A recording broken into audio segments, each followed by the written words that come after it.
Welcome to a brand new season of Scintillations, the podcast that explores what's now and what's next in consumers, culture, and the business of branding. This season, we'll be studying Swiftonomics. Join us as we talk to marketing experts, business leaders, and entrepreneurs about what makes Taylor Swift the best brand on the market. Listen in as we unravel the secrets behind her ability to capture hearts, minds, and market share, exploring what makes her a powerhouse of success. If you're a bona fide Swiftie, if you just don't get the hype, or you want to know what you can learn and apply in your own business, this season is for you. Now let's get started with your host, Erica first. Hi, Stacie. Thank you so much for being here with me today. Hi, how are you? Hello, everyone. Super excited to talk about this topic.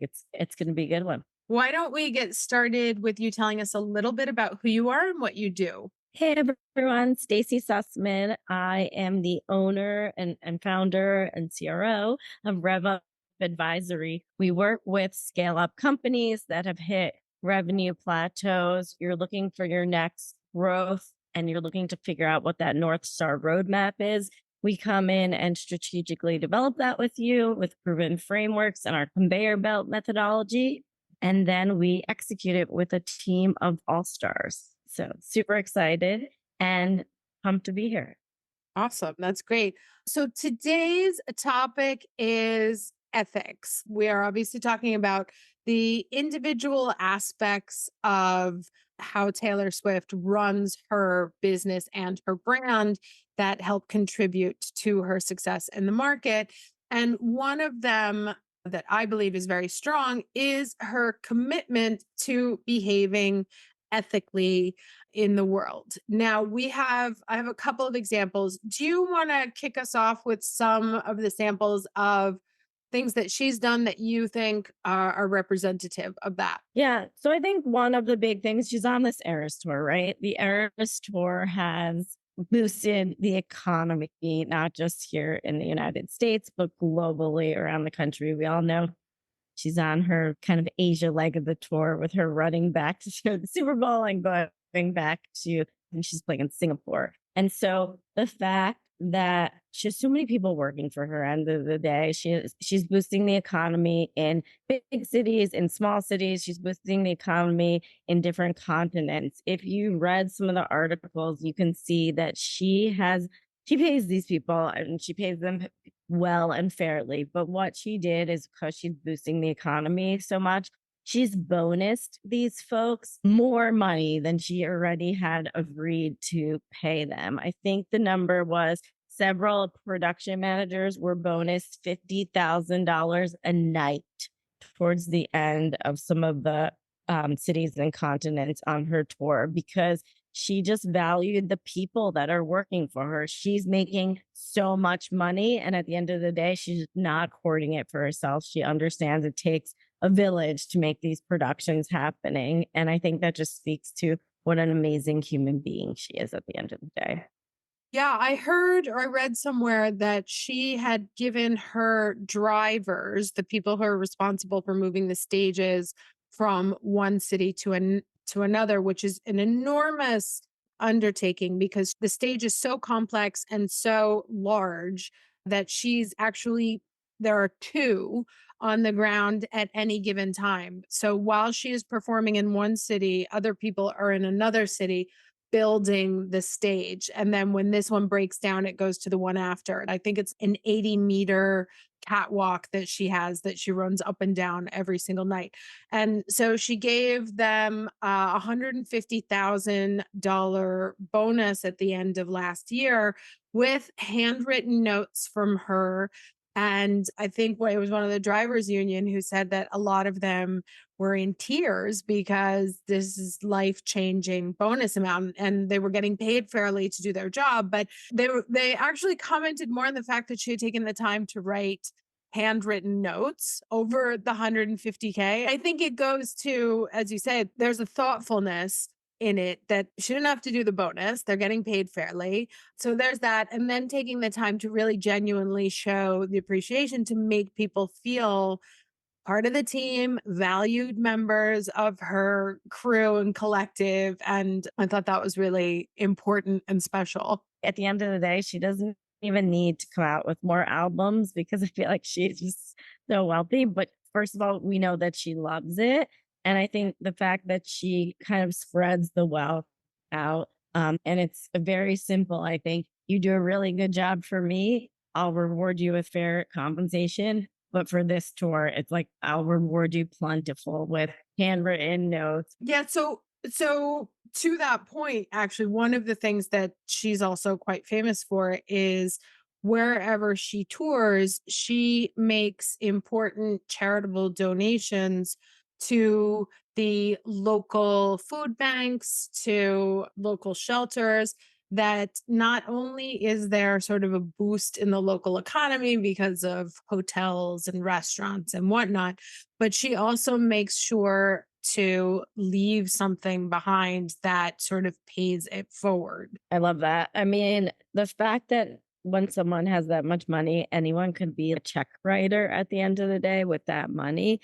The fact that she figures out, okay, I'm sure she has a team with this, but I assume she's the end all be all that says what we're actually going to do. She seems very involved in all facets of her business as a brand, that she goes in and kind of gives this karma like Taylor stamp. I was here, I boosted the economy because I came to this city for 3 days, but now I'm giving, using your example, to this food bank, and we're donating, let's say $100,000, and that will carry on for weeks or months afterwards. That's incredible. I feel like the amplification of causes that mean something important to her and probably mean a lot to the city too. It's just what makes her so different than other artists out there. Yeah, and you talk about her making a contribution to things that are important to her. And we've also seen that she came out quite vocally for voter registration, which had an enormous impact and has arisen the ire of the Republican Party now as we move into elections. Yeah, I mean, what Taylor says people sort of live and die by. I have a daughter that's 8 years old and she is total Swiftie. So I think she has to be very careful as to what she uses her megaphone for. I think voter registration is great. I think getting the entire country involved in voting, and especially younger folks, 18 plus, that can register to vote. I'm sure if we look at the numbers, there's a boost. And I'm sure with the upcoming election, if she does another plug, there'll be another boost in that.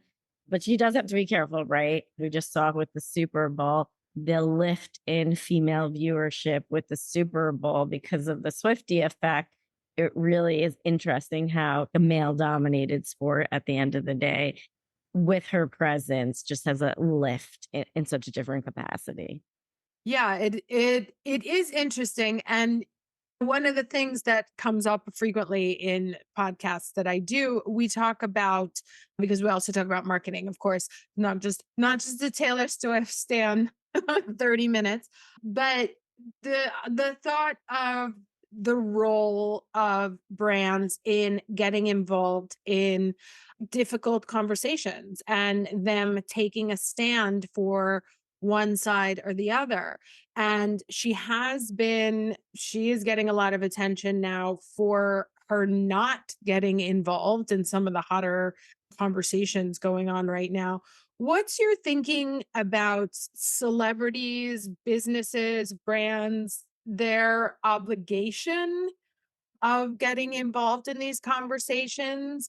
Can somebody like Taylor Swift stay out of it? Does she have a an ethical obligation to get involved? Yeah, I mean, I think this is a really tough one because people have really strong opinions on what's going on in the world. So, to kind of put it lightly, I feel like celebrities and influencers that are super passionate about these topics, I actually do think they should voice their opinion on these topics. I don't love that she stayed silent on this topic, to be honest, but I think based on my political views and her political views, I think we're on the opposite side of the spectrum. So for me, maybe it's better, but I know have been celebrities that have feel viscerally compelled in their body to come out and stand for certain sides in everything that's going on in the world.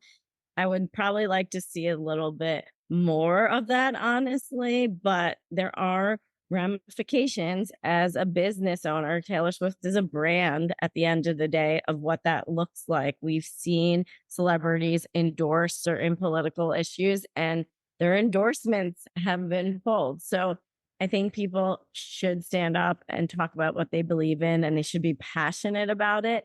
Why? So she is a business and she is a brand. Why do you think it is that we expect? Because obviously there's two sides to every conversation. And naturally, we assume that everyone is going to come out for the side that we care about, whichever side we're on.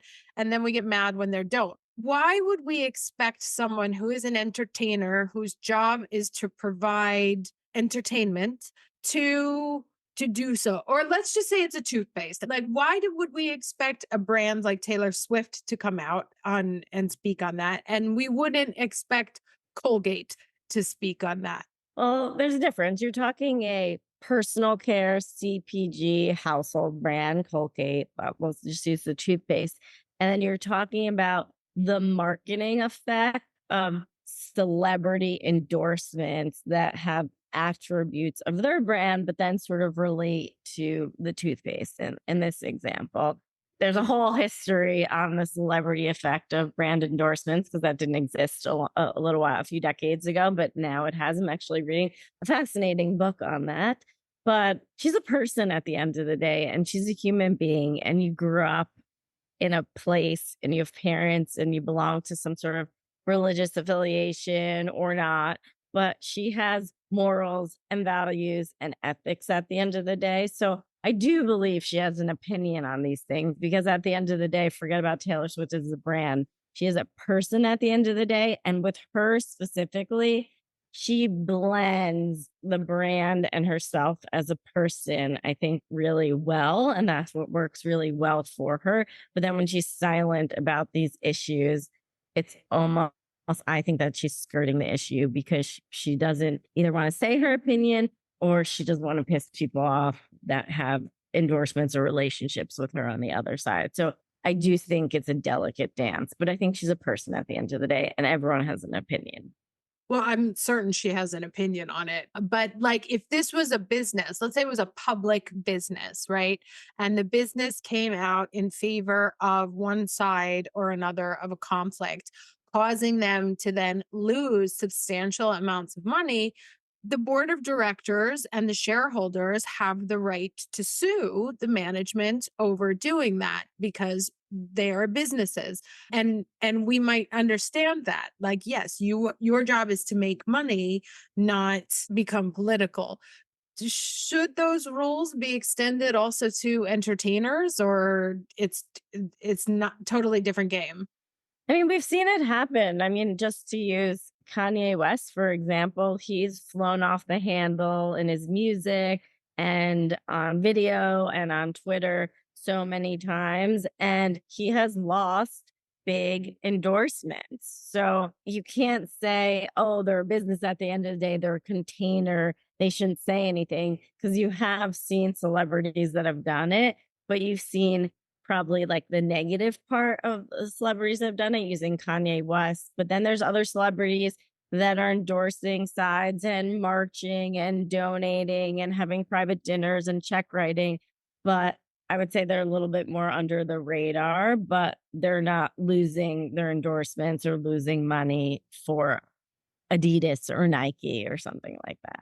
Right, which actually could entirely be the case. She may be working very actively behind the scenes without us knowing. So then it begs the question, why do we expect, let's say she is doing tremendous amount of work that we don't see, why do we expect them to be vocal about it? I think at the end of the day, she doesn't want to piss people off. I mean, her whole thing is global appeal. What other person on the world stage right now is going on a tour at such a grand scale as she is? I just think as a human, she has a right to speak up. I think she probably is doing stuff behind the scenes, but she may not be publicly endorsing anything, but I have a feeling she's doing stuff behind the scenes, getting invited to dinner parties, writing checks. I mean, we saw in her documentary with the Miss Americana that when she wanted to come out in favor of or against a local politician that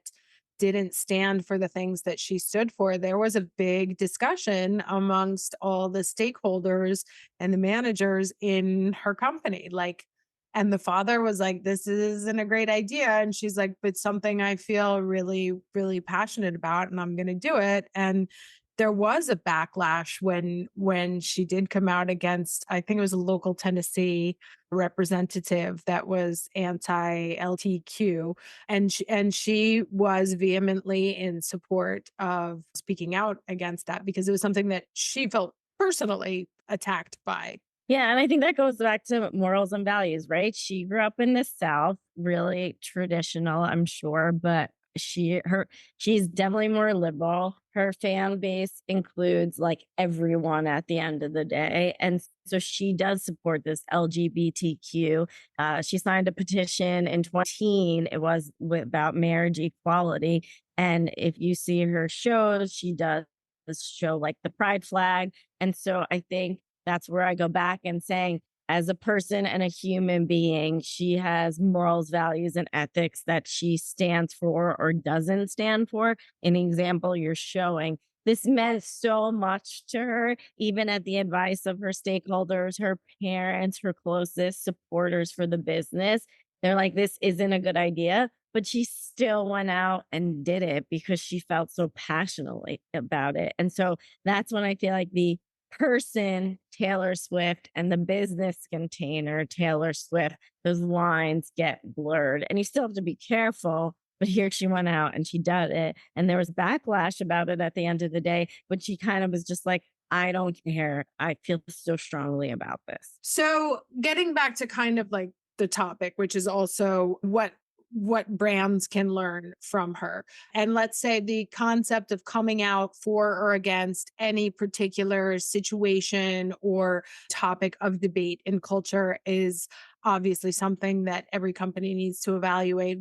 I had a conversation on this with someone else yesterday for the podcast, and the takeaway has been similar to what you've been saying, that if it's resonant and makes sense for you and isn't like a shoehorning in, like if you're not using it for market manipulation tactics, but it's something that your organization feels very strongly about, then that is a natural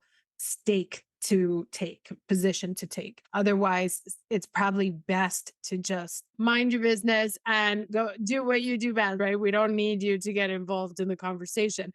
But there are ethical behaviors that we can consider. And some of those are the impacts that you have on the local economy where you operate, the impact that you have with your staff. Are they being paid fairly? Do they feel like valued members of the team? Is there some sort of confirmation or communication at the end of the year that thank you? I think we've been seeing a lot companies posting record earnings and then complaining about paying minimum wage. And these are things that are like, what? But just, it's not that hard. If you want people to like you and you want people to buy more, behave properly, not like someone who is sitting there just trying to juice their employees, juice their consumers and get the most out of them, because the second there's competition, people will jump to that. So there are a lot of small ethical behaviors that brands can and should be participating in.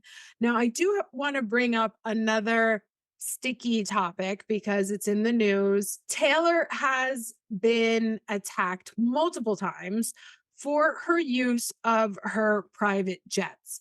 Now, fair point. We're worried about the climate, and then everybody is busy growing their carbon footprint. Although I will also say, in parenthesis, the carbon footprint was a PR operation invented by a gas company in the UK to deflect attention on themselves and put it back on the end user. So it is the whole concept of a carbon footprint is the ultimate in corporate gaslighting.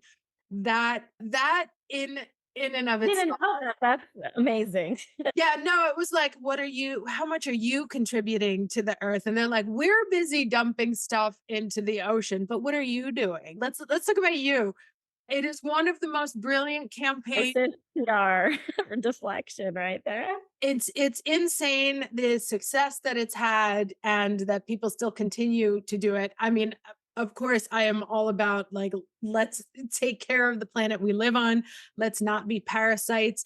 At the same time, there is a list of 7 companies that are responsible for 80%, 70, 80% of the contributions to this. So we have first and last names. It's not a mystery of who we should be coming after. And aviation, from what I read, is like contributes 2.5% to this. That said, she keeps getting attacked about the amount of use of her private planes. The other day, I saw a list of the top 30 people that move with private aviation, and she wasn't even on that. So why are we hating on Taylor, or why are we not talking about everybody? Why are we just picking on her? Or do you think it's valid? Is she the poster boy for, or poster girl for climate change and private aviation? I think she says it best in her lyrics. She's like, the haters are gonna hate, hate, hate. So I feel like people love to pick her apart. I honestly think being a white US woman from the South, she has a lot to stand for at the end of the day because she really has made it to the top and she's done it on her own terms. So I just think people like to pick at her for certain things. So, yes, private aviation, and based on the facts that you spewed out, along with, I'm sure, your research, she's not in the top 20. She's not in the top 30. But why do we pick at her for it? Because people love to pick apart people that are super successful, I think, at the end of the day. And this is one of those points that they're tearing her down for. What if you had to give a brand, a company, small business, entrepreneur, whatever, your top 5 things about how to behave ethically to connect with their end consumers? What would they be? Yeah. So the point you gave before is brands should stand up for things they believe in. And as like putting on my marketer hat, at the end of the day, there's marketing values, there's brand ethos, and there's corporate culture. And I feel like as brands evolve, they sometimes forget about what that is, or they don't evolve what those guidelines are as the company grows at the end of the day, which I think is a big no-no.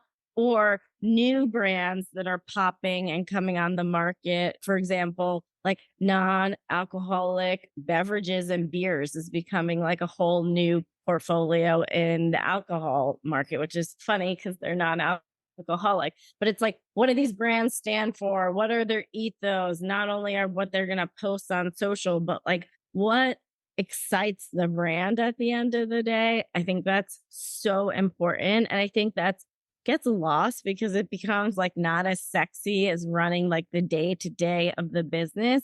But the reason I think Taylor Swift does or doesn't talk about certain topics is because it's like, here's what I stand for. Here's my platform that has evolved with her as she's become more of a megastar. But she goes back and I think she iterates and she updates what that looks like. And I would urge companies to also do the same. I go on companies' websites and I look for brand guides. I look for brand values. I look at what they're posting on social and I try to connect the dots back and say, oh, is this something I'd like to buy because I believe in the brand? I think consumers will get turned on or off because of that. And that's okay at the end of the day.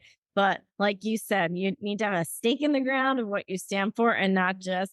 So I think putting on your real marketer hat and saying, what are we stand for? What is the brand? What are the ethos? And then how do we take those ethos and amplify that in our marketing, in our social media, in our communication with clients, in our service to customers? I think that's so important. And I think the brands that do that really well tie that nice loop for the customer journey and the experience that you have with the brand. Yeah.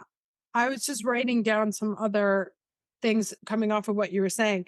And so on top of that, like placing a stake in the ground that is authentic, that so that people know, like, are you for me? Are you not for me? And this has come up quite a lot. And I think most companies do their best to not do this because they don't want to have to like shift and avoid, well, maybe this is going to be out of fashion in a few years. We don't want to support it then, which makes it harder to know if you're stand on certain things. And which is interesting because if you have no beliefs, it's impossible to know if you are behaving unethically or not, right?